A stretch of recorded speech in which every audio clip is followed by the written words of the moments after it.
बिस्मिल्लाहिर्रहमानिर्रहीम। दोस्तों, मलिक सिराज अहमद आपकी खिदमत में हाजिर। आज ईद उल अज़हा का तीसरा दिन है। आप सबको ईद की बहुत बहुत मुबारकबाद। मैं उम्मीद करता हूँ कि आप अपने अहल खाना, दोस्तों और रिश्तेदारों के साथ भरपूर तरीके से ईद मना रहे होंगे और दुआ गो हूँ कि अल्लाह ताला आपको ऐसी बहुत सी ईदें जो है ना खुशियों के साथ नसीब फरमाए। हमारा मौजूद बहस पंजाब में होने वाले ज़िमनी इंतखाबात।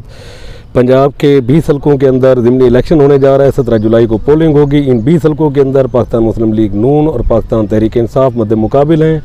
सवाल बनता है कि पाकिस्तान पीपल्स पार्टी, जमीयत उलमा इस्लाम और दीगर इत्तेहादी जो जमातें हैं वो क्या किसी एक नशिस्त के ऊपर भी मुकाबले के अंदर नहीं थे कि उन्होंने अपने उम्मीदवार यहाँ पर क्यों नहीं दिए? उनको देने चाहिए थे। अगर उन्होंने नहीं दिए तो इसका मतलब कहीं ये तो नहीं है कि वो मुस्लिम लीग नून के आगे वो सरेंडर कर चुके हैं और शायद अगला इलेक्शन पंजाब में सिर्फ मुस्लिम लीग नून ही लड़े और कोई जमात ना लड़े।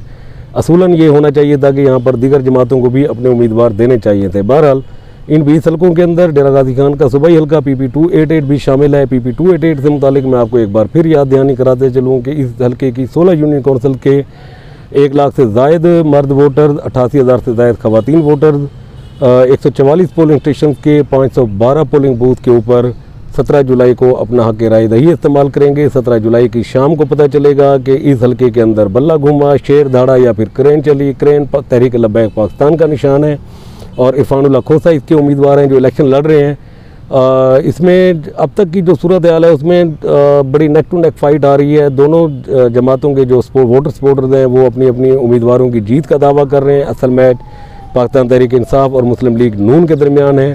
तो मुस्लिम लीग नून के उम्मीदवार को बहरहाल एक नफसियाती बर्तरी हासिल है, एक एज हासिल है और वो ये है कि तमाम ज़िले इंतज़ामिया मशीनरी उनकी जीत के लिए सरगर्म है, हरकत में है। डेवलपमेंट वर्क हो रहे हैं, ज़ीरो लोड शेडिंग है। बावजूद इसके कि सरेआम दिन के अंदर डकैतियाँ हुई इस हल्के में, लेकिन पुलिस को हाथ नर्म रखने का कहा गया है। तमाम डिस्ट्रिक्ट के यूटिलिटी स्टोर्स का जितना सब्सिडाइज सस्ता घी, सस्ता आटा, सस्ती चीनी जो थी वो इस हल्के के अंदर लाई गई ताकि वोटर्स को मुतमईन किया जा सके। लेकिन इसके बावजूद शायद कैंपेन नहीं उठ पा रही या एक वाज़ेह जो है ना बर्तरी हासिल नहीं हो पा रही। तो उसमें हुआ ये, उसमें आखिरी तरफ के पत्ते के तौर के ऊपर गवर्नमेंट ऑफ पंजाब के सीनियर मिनिस्टर वज़ीर बल्दियात सरदार अवैस लगारी वो कल उन्होंने इस्तीफ़ा दिया है अपनी वजारत से और वो इलेक्शन कैंपेन के लिए हल्के में आ रहे हैं। इसके ऊपर 2 आरा मौजूद हैं सोशल मीडिया के ऊपर। एक तो ये है कि एक ग्रुप दावा कर रहे हैं कि जी कुछ दिन कबल सरदार अवैस लगारी की राना सनाउल्लाह के साथ एक मीटिंग के दरमियान तल कलामी हुई जिस पर वो नाराज़ होकर मीटिंग छोड़ कर चले गए और शायद इसी वजह से उन्होंने इस्तीफ़ा दिया है। जबकि मुस्लिम लीग नून के जो साइड है उनका कहना यह है कि नहीं, ज़िमनी इंतखाबात में चूँकि पाबंदी होती है कि मिनिस्टर हल्कों के अंदर इलेक्शन मुहिम के लिए नहीं जा सकते, तो इससे कबल सरदार अयाज सादिक, सलमान रफ़ीक ने मुस्ताफ़ी हुए हैं, अपनी वजारतों से इस्तीफ़ा दिया है। तो अवैस लगारी का इस्तीफ़ा भी उसी हिस्से में आता है। तो बहरहाल सरदार अवैस लगारी इस हल्के के अंदर आ रहे हैं। तो देखना यह है कि क्या सरदार अवैस लगारी के आने से नून लीग के उम्मीदवार को कोई हिमायत हासिल होगी। इसका मतलब ये है किसी हद तक कि नून लीग का उम्मीदवार उस तरीके से मजबूत नहीं था कि सरदार अवैस लगारी को मुस्ताफ़ी होकर उनकी हिमायत के लिए आना पड़ा। दूसरी बात, क्या खोसा अक़वाम किसी लगारी सरदार के कहने के ऊपर किसी खोसा सरदार की हार जीत का बायस बनेंगे? ये अब खोसा अक़वाम को सोचना है कि वो वोटर्स को